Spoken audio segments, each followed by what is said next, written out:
दीदी माँ ऋतंबरा का नाम न केवल आध्यात्मिक जगत में बल्कि समाज सेवा के साथ साथ राष्ट्र प्रेम के पर्याय के रूप में भी लिया जाता है।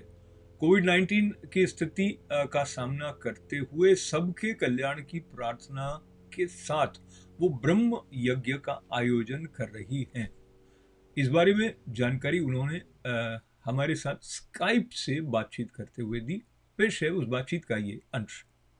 तो व्यास जी, ऐसा था कि लगातार मुझे कहा जा रहा था कि अभी क्योंकि हम पब्लिक में, जनता में जा नहीं सकते, कार्यक्रमों के आयोजन भी नहीं हो सकते, तो मैं यद्यपि कभी भी ऐसे लाइव कभी फेसबुक वगैरह पे नहीं रही हूँ।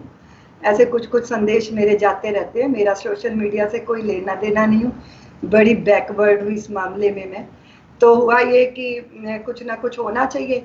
मेरे मन में ख्याल आया कि क्यों ना सब लोग ब्रह्म यज्ञ के लिए, मेरे मन में बहुत वर्षों से ये ख्याल आता है व्यास जी, क्योंकि हमारे देश में बहुत बड़ा दंश है जो मैं महसूस करती हूँ कि हमारे समाज में जो वर्ण व्यवस्था को लेके उसको, उसका दुरुपयोग किया गया जिस तरह, और जातीय विद्वेष जिस तरह राजनीति की चाशनी चढ़ के इस देश की अंतरात्मा को विखंडित करता रहा, वो मेरे चित्त चेतना का बहुत बड़ा चिंतन का विषय रहा। क्योंकि बहुत सारा ऐसा समाज है जो दिग्भ्रमित होकर इधर उधर भटक रहा है।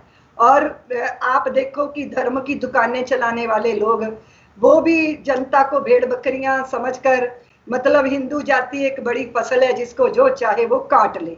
और बहुत बार ऐसा होता है कि लोगों को लगता है हमें किसी चीज का अधिकार नहीं है, हमें होम करने का अधिकार नहीं है, हमें यज्ञोपवीत धारण करने का अधिकार नहीं है।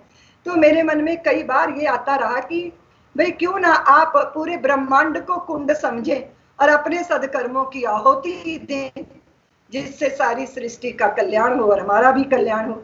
तो बहुत वर्षों से मेरे हृदय में एक ये भावना रही। आप देखो कि हमारे देश में बाहर से तो खतरे बहुत हैं, पर हमारे अंतर कलह भी बहुत हैं। हमारी बातों को लेके बड़ी स्पष्टता नहीं है, चाहे वो कर्म कांड को लेके हो, अन्य हमारी और धार्मिक गतिविधियां, या हमारे धर्म की विधा, कैसे हमारी जिंदगी में धर्म क्रांति करता है।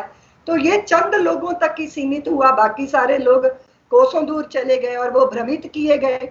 और जब हिंदू भ्रमित होता है, उसकी ताकत कम होती है, तो देश अंदर से टूटने लग जाता है और शत्रु जो है वो प्रबल हो जाता है। तो मेरे मन में बहुत वर्षों से एक भावना थी कि क्यों ना सर्व समाज, सारा समाज ये देखे बिना कि वो किस जाति में पैदा हुआ, उसका अपना क्या पहचान है, वो ब्रह्म यज्ञ करे। तो कोई साकल्य नहीं, कोई सामग्री नहीं, कोई कुंड नहीं, ब्रह्मांड को कुंड मानना है। और क्योंकि हृदय स्थल पर अंगुष्ठ मात्र परम पुरुष विराजमान है, हमारा विज्ञानमय कोश हृदय में है, इसीलिए वहां हृदय पे हाथ रखना है और दूसरे हाथ को योग मुद्रा में। और अभी आप देखो कि ये पौर है हमारे, 1 2 3 4 5 6 7 8 9 10 11 12 13, 13 बार इस मंत्र का ओम स्वम सर्व मंगलाय स्वाहा करके 13 बार मंत्र का जाप करके ब्रह्म यज्ञ, ये भगवती सर्वमंगला जो है वो त्रिपुर सुंदरी की 14वीं नित्या विद्या है, जिसके बीज मंत्र से हम ब्रह्म यज्ञ करवाते हैं। तो उसके पीछे मेरी यही धारणा थी कि धीरे धीरे पूरा समाज 13 बार मंत्र जाप करके ब्रह्म यज्ञ की अगर परंपरा हमारे यहाँ प्रारंभ होती है तो जातियों की दीवारें गिरेंगी। तो हम लोग वाल्मीकियों के और रविदासियों के कॉलोनी में, और देखो व्यास जी, मैं अगर कथा करने कहीं जाती हूँ तो फिर ये होता है कि जिस दिन शबरी का प्रसंग होगा उस दिन सब शबर जाति के ही लोग भोजन पकाएंगे और वो प्रसाद बांटेंगे। और जिस दिन वाल्मीकि जी का प्रसंग होगा तो वाल्मीकि जाति के ही सब लोग भोजन पकाएंगे और वही प्रसादी वितरित होगी। और जिस दिन केवट प्रसंग होगा उस दिन सैकड़ों की संख्या में केवट जाति के ही लोग जजमान बनेंगे और मंचों पे आके विराजमान होंगे। तो एक कथा अपने आप में एक बड़ी क्रांति हो जाती है। जो सामाजिक दूरियां हैं वो नजदीकियां बहुत जरूरी हैं, हम पास में आके बैठे, ये बहुत जरूरी है। तो ये क्योंकि चिंतन के केंद्र बिंदु में एक आत्मता रही, तो उसमें से ही ये ब्रह्म यज्ञ की कल्पना कि हम इस तरह ब्रह्म यज्ञ करें। तो फिर हमने सोचा कि चलो एक दिन ब्रह्म यज्ञ करवाएं। जिस दिन करवाया उस दिन लगा क्यों ना 21 दिन किया जाए। तो फिर हम 15-20 मिनट अपना कुछ पाथे दे देते हैं और फिर ये ब्रह्म यज्ञ, मंगल कामना, विश्व की कामना, विश्व के कल्याण की कामना, प्राणियों के सद्भावों की कामना।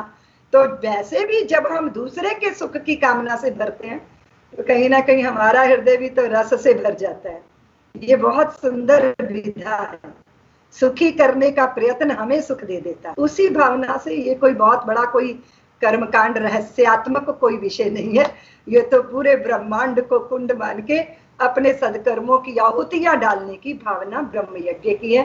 वैसे हमारे यहाँ ब्रह्म यज्ञ, ऋषि यज्ञ, पितृ यज्ञ, देव यज्ञ, अतिथि यज्ञ, ऐसे 5 यज्ञ माने गए हैं। और जो ब्रह्म यज्ञ हैं ये संध्या वंदन और स्वाध्याय, आचार्यों का आदर सम्मान, उसी को ब्रह्म यज्ञ